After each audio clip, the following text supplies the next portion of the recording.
Ahoy there, Kumi here! Today I will be building the Gamma K/Womier K66. This is a low profile board that prioritizes RGB goodness and is made by stacking 3 pieces of frosted acrylic. The board comes pre-built with Shine Through Legend keycaps and your choice of Gateron switches. I will be swapping out the stock switches and keycaps, but I chose the good old Gateron browns as I plan on making some Franken switches down the track. Speaking of which, the switch of choice for this build are the clear Everglide Aqua Water Kings. These are a 5-pin linear switch that comes in 3 different weights, 55, 62 or 67 grams, and they are perfect for this build to further emphasize the RGB-ness. Here is the stock sound test.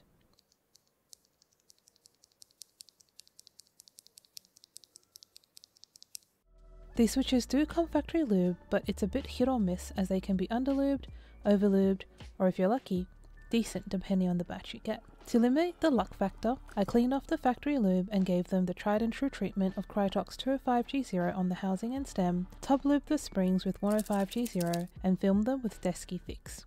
Here is the modded sound test.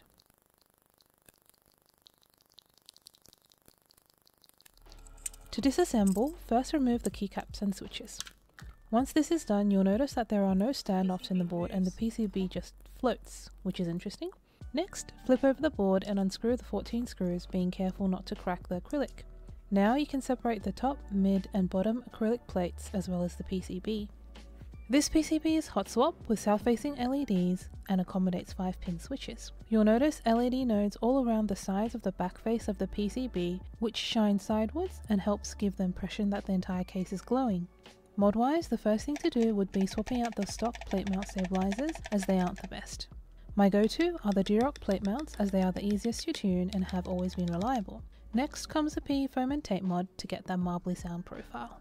Lastly, I used a mid-sized sheet of PE foam to serve as the case dampener because there's barely any room in the acrylic stack.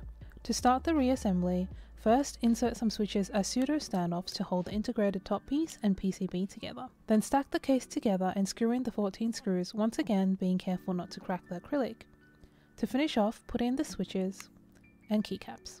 I chose to use the POM Jelly Sugarcube keycaps to emphasize the RGBs. They also have an interesting feel to them as they are made out of POM, which is different to the usual ABS or PBT plastic that most keycaps use. I'm very happy with the end result and it's amazing what some simple mods can do to the sound of the board.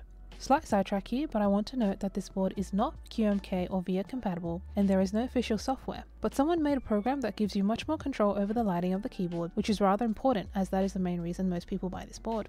I'll link it in the description below for anyone that has the board or will be getting it. As always, any and all feedback is welcome. Next video will be up in 2 weeks. On to the typing test in 3, 2, 1.